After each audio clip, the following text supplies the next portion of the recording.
Okay, now we'll continue with the properties of gases.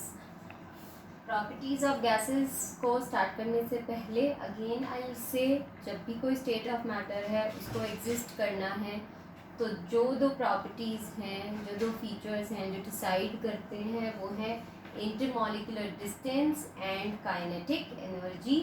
Gases के case में intermolecular distance is maximum and kinetic energy is also maximum. Okay, intermolecular distance maximum है जिसकी वजह से force इनके बीच में क्या है, it is minimum. Okay, now first property is no fix volume and shape. Gases के पास ना तो फिक्स वॉल्यूम होता है ना ही फिक्स शेप होती है. वॉल्यूम फिक्स कैसे नहीं है, फॉर एग्जाम्पल आपने जो है अगर चाकुल को बर्न किया है कोल को बर्न करने पे और आपने उसको एक ग्लास में डाल दिया है और ऊपर से ग्लास को आप बंद कर दें तो यू विल सी फ्यूम्स पूरे ग्लास में आ जाते हैं. तो यानी कि उसने पूरा स्पेस ऑक्यूपाई किया है जो उसको मिलता है. तो इसीलिए उसके पास वॉल्यूम फिक्स नहीं है और ना ही उसके पास कोई फिक्स शेप है जिसमें डालोगे वो उसी शेप का हो जाएगा. Then rigidity. अब क्योंकि शेप ही फिक्स नहीं है इसीलिए ये रिजिड भी बिल्कुल नहीं है. Okay, now compressibility.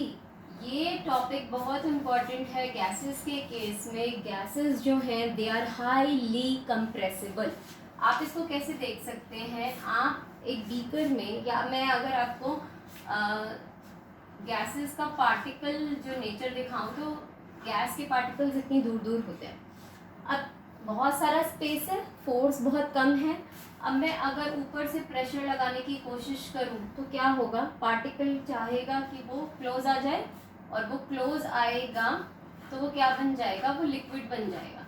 यानी कि गैस जो है वो कंप्रेस की जा सकती हैं और वो आप देखते भी हैं आपके घर में जो एलपीजी सिलेंडर्स हैं जिनसे कुकिंग होती है उसमें गैस को कंप्रेस करके डाला जाता है.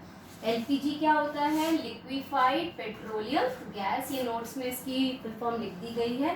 सीएनजी क्या होता है, कंप्रेस्ड नेचुरल गैस. उसके अलावा ऑक्सीजन सिलेंडर्स हैं, कार्बन डाइऑक्साइड सिलेंडर्स हैं, नाइट्रोजन सिलेंडर्स हैं. इन सब के अंदर कौन सी प्रॉपर्टी ऑफ गैस को यूज़ किया जाता है, compressibility. Okay, so if I ask you which state of matter has the maximum compressibility, the answer will be gas. And if I ask you why, so answer will be because its intermolecular distance is maximum and its intermolecular force is minimum. So by applying the pressure you can reduce the distance and you can compress a gas. Fluidity. Fluidity का मतलब है ability to flow. और flow कब कर सकता है, जब उसके पास कोई काइनेटिक एनर्जी होगी. और हमने क्या बोला, काइनेटिक एनर्जी क्या है, मैक्सिमम. तो मैक्सिमम से मतलब है फ्लूइडिटी भी क्या है, मैक्सिमम. Now diffusion. डिफ्यूजन हमेशा रिलेटेड रहेगी काइनेटिक एनर्जी से. जितनी ज़्यादा काइनेटिक एनर्जी उतना high rate of diffusion. Now gases के पास मैक्सिमम काइनेटिक एनर्जी है इसीलिए मैक्सिमम डिफ्यूजन है. Okay, for example incense stick. Incense stick का जो फ्यूम अपने आप आ जाता है, परफ्यूम के पार्टिकल्स अपने आप आ जाते हैं, अरोमा ऑफ हॉट फूड अपने आप आ जाता है. So which shows that the diffusion in gases is maximum. And if I ask you why it is maximum, क्योंकि इसकी काइनेटिक एनर्जी क्या है, maximum. Okay, now last one is exert pressure. कोई भी गैस हो जब हम उसको एक कंटेनर में फिल कर देते हैं तो उसके पार्टिकल्स चारों तरफ हर डायरेक्शन में इक्वल प्रेशर लगाता है वॉल्स पे. अब ऐसा क्यों, क्योंकि इन पार्टिकल्स के बीच में फोर्स तो मिनिमम है तो ये ट्राई करेगा कि ये दूर दूर जाए और जब ये दूर दूर जाएगा तो इसकी काइनेटिक एनर्जी भी मैक्सिमम है. इसकी वजह से ये हर जगह क्या लगाता है, pressure. And because it tries to occupy all the space इसीलिए it exert pressure in all directions. Okay, so इस प्रॉपर्टी को तो लर्न करना ही है, बट इससे रिलेटेड बहुत सारे क्वेश्चंस भी आ सकते हैं, जैसे कि आप लिक्विड्स के अंदर भी अपना पानी जो है अपना हाथ आराम से मूव कर सकते हैं, आप हवा में भी आराम से मूव कर सकते हैं, लेकिन सॉलिड में मूव नहीं कर सकते क्योंकि डिस्टेंस जो है मैक्सिमम है।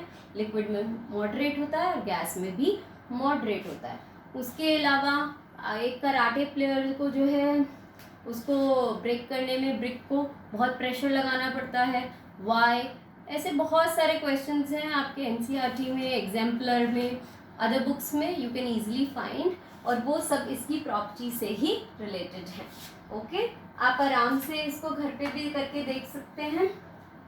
फॉर एग्जाम्पल 3 ग्लासेस लिए हैं, फर्स्ट सॉलिड है, ये स्केच पेन सॉलिड है, इसने कोई शेप नहीं ली है ग्लास में, ये अपनी शेप को मेंटेन करके रखा।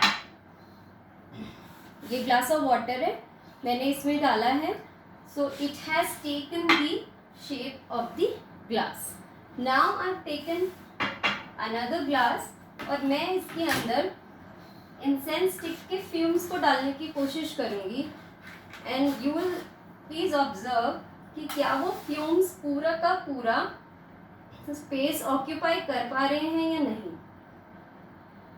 ओके, ये वाला हम एक्टिविटी पहले भी कर चुके हैं कि इंसेंस स्टिक अगर अनलिट होती है, यानी कि जो बिना जली हुई है, तो उसके केस में तो आपको उसकी खुशबू बहुत पास से लेनी पड़ती है, लेकिन अगर हमने उसको जला दिया है तो उसकी खुशबू हम बहुत ही जो है पास से ले सकते हैं। अब देखो मैंने इसको बंद कर दिया है, you can see all the fumes of incense stick has taken the space present in the water. Okay, so gases try to occupy all the space and they do not have a fixed volume, and they try to exert pressure on the walls of the container. I hope you will find this video useful. Please do your notes after watching the video very carefully. Thank you so much.